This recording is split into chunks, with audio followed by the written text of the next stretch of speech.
दोस्तों, अगर आपकी शादी होने वाली है या आप ऑलरेडी शादीशुदा हैं तो ये खबर आपके लिए है।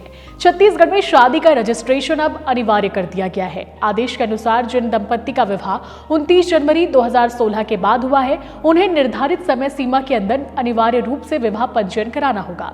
सरकार ने विवाह पंजीयन को अनिवार्य करने के पीछे कारण बताते हुए कहा कि इससे फर्जी और दिखावटी शादियों पर रोक लगेगी। इसके अलावा बाल विवाह जैसी कुप्रथाओं पर नियंत्रण होगा और महिलाओं के कानूनी अधिकार मजबूत होंगे।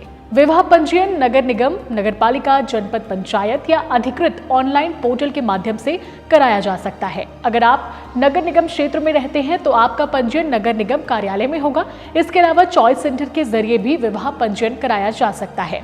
शादी के 1 महीने के अंदर पंजीयन कराने पर शुल्क 20 रुपए है। अगर पंजीयन 1 माह के बाद कराया जाता है तो इसके लिए 520 रुपए देना होगा।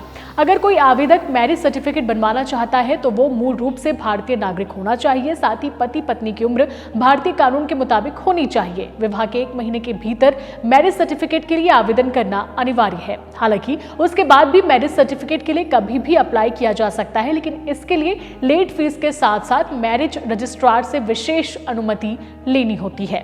विवाह का पंजीयन होने से पति पत्नी दोनों के अधिकार सुरक्षित रहेंगे। मैरिज सर्टिफिकेट पति पत्नी के विवाहित होने की प्रमाणिकता के साथ ही साथ कई सरकारी और गैर सरकारी योजनाओं का लाभ लेने के लिए भी जरूरी होता है। ऐसे ही खबरों के लिए सीजी भास्कर के साथ बने रहें।